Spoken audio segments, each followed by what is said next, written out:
유사한 것 같기도 한데요. 삼성전자 백혈병 분쟁에 대해서 이야기를 해보겠습니다. 삼성전자와 반도체 공장 노동자들의 분쟁이 10년 만에 해결될 것이다. 이런 보도가 나오네요.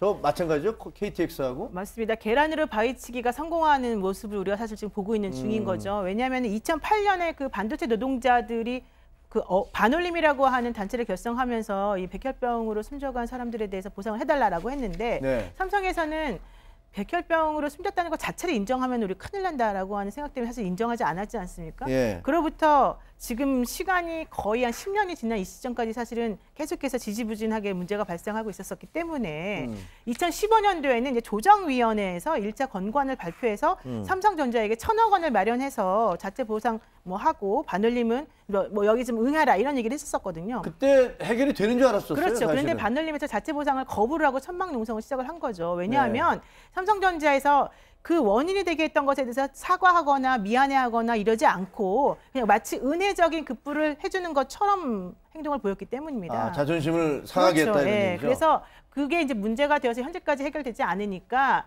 실질적으로 이번에 이제 이재용 그 삼성전자 부회장의 석방과 관련해서 네. 전향적으로 이것들을 니네가 수용하는 게 좋지 않겠냐라고 했고요. 그래서 2차 권고안이 나오면 무조건적으로 수용하겠다.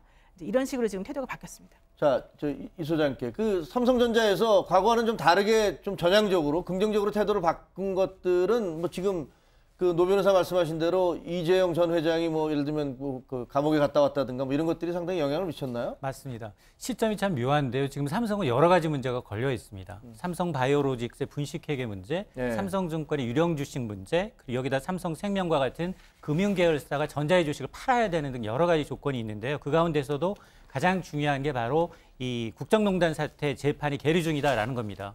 대법원이 이제 상고심 재판을 앞두고 있는 이재용 부회장의 경우에는 국민 신뢰 회복이 굉장히 절박한 상황이었고 특히나 최근 들어서 인도에서는 문재인 대통령 직접 접견을 하기도 했고요. 네. 그러다 보니까 이번 결정은 지난 2월 항소심에서 집행유예로 석방됐던 이재용 부회장의 의지가 굉장히 반영됐다. 물론 삼성은 부인하고 있습니다만 그런 쪽에 방점이 찍혀 있습니다. 알겠습니다. 자, KTX 해고 승무원들이 이제 특별 채용됐고 또 삼성 백혈병 분쟁도 10월 달에 이제 최종 결정이 된다고 하지만 일단 해결되는 쪽으로 물꼬를 트고 있는데 어떻습니까? 다른 사업장들에도 유사한 것들이 많은데 좀 많이 변화가 좀 있는 건가요? 예, 변화가 있을 것으로 지금 예상되고 있습니다. 그 양승태 전 대법원장이 사법거래의 희생양으로 이러한 그 불쌍한 노동자들을 삼았다라고 하는 것이 사실 사회의 문제가 되면서부터 이게 좀 더 그 박차를 가하게 된 것 같은데요. 어쨌든 쌍용 자동차 문제라던가 아사히 글라스와 같은 그런 사업장에도 이번에 결정들이 아마 영향을 미치게 될 것으로 쌍용 자동차는 또 대통령이 인도에 가서 그렇죠. 마인드라 그 회장하고 뭐 좀 합의까지 하고 합의까지 했으니까 어떻게 될지는